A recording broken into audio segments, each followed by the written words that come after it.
Justin and other early Christians knew how similar Christianity was to the pagan religions. However, Justin had a solution. As far as he was concerned, the devil did it. The devil had the foresight to come before Christ and create his characteristics in the pagan world. The Bible is nothing more than an astrotheological literary hybrid, just like nearly all religious myths before it. In fact, the aspect of transference of one character's attributes to a new character can be found within the book itself. In the Old Testament, there is the story of Joseph. Joseph was a prototype for Jesus. Joseph was born of a miracle birth. Jesus was born of a miracle birth. Joseph was of 12 brothers. Jesus had 12 disciples. Joseph was sold for 20 pieces of silver. Jesus was sold for 30 pieces of silver. Brother Judah suggests the sale of Joseph. Disciple Judas suggests the sale of Jesus. Joseph began his work at the age of 30. Jesus began his work at the age of 30. The parallels go on and on. Furthermore, is there any non-biblical historical evidence of any person living with the name Jesus, the son of Mary, who traveled about with 12 followers, healing people and the like? There are numerous historians who lived in and around the Mediterranean, either during or soon after the assumed life of Jesus. How many of these historians document this figure? Not one. However, to be fair, that doesn't mean defenders of the historical Jesus haven't claimed the contrary. 4 historians are typically referenced to justify Jesus' existence. Pliny the Younger, Suetonius, and Tacitus are the first 3. Each one of their entries consists of only a few sentences at best, and only referred to Christus or the Christ, which in fact is not a name but a title. It means the Anointed One. The 4th source is Josephus, and this source has been proven to be a forgery for hundreds of years. Sadly, it is still cited as truth. You would think that a guy who rose from the dead and ascended into heaven for all eyes to see and performed the wealth of miracles acclaimed to him would have made it into the historical record. It didn't, because once the evidence is weighed, there are very high odds that the figure known as Jesus did not even exist.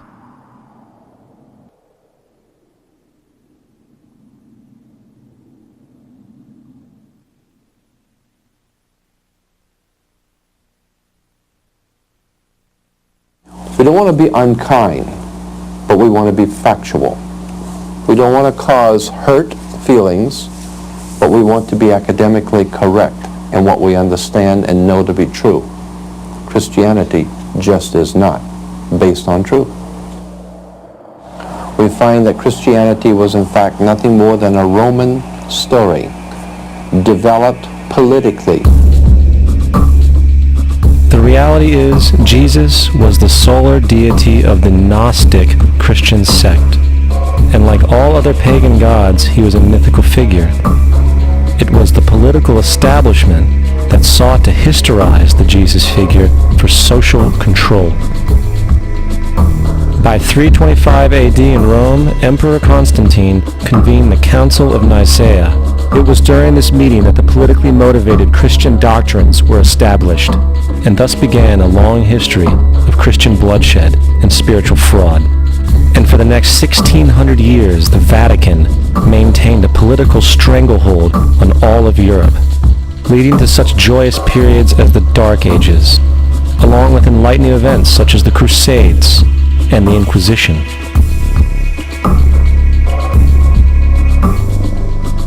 Christianity, along with all other theistic belief systems, is the fraud of the age. It serves to detach the species from the natural world, and likewise each other. It supports blind submission to authority. It reduces human responsibility to the effect that God controls everything, and in turn awful crimes can be justified in the name of a divine pursuit. And most importantly, it empowers those who know the truth, but use the myth to manipulate and control societies.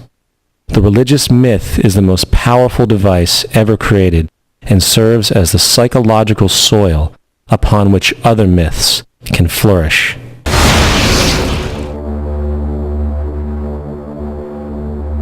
A myth is an idea that, while widely believed, is false.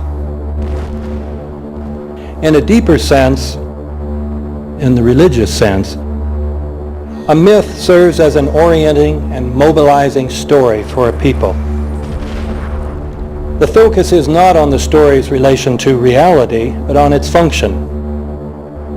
A story cannot function unless it is believed to be true in the community or the nation. It is not a matter of debate.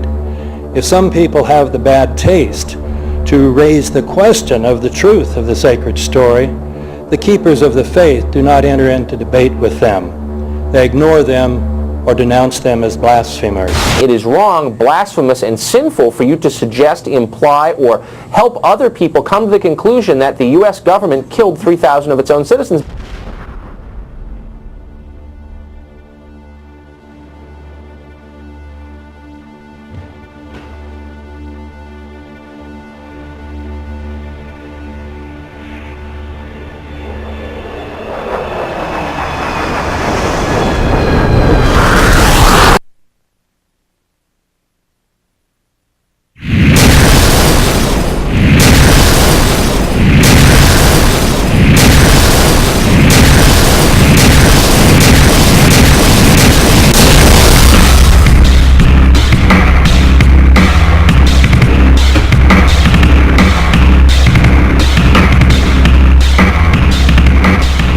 As if a demolition team set off when you see the old demolitions of these old buildings. It looks like one of those scenes of an old building being purposely dynamited and blown up. Anybody who's ever watched a building being demolished on purpose knows that if you're going to do this, you have to get at the under-infrastructure of a building and bring it down.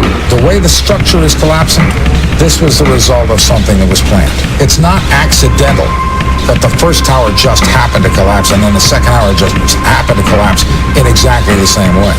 How they accomplished this, we don't know. The building collapsed to dust. You don't find a desk. You don't find a chair. You don't find a telephone, a computer. The biggest piece of a telephone I found was half of the keypad, and it was about this big.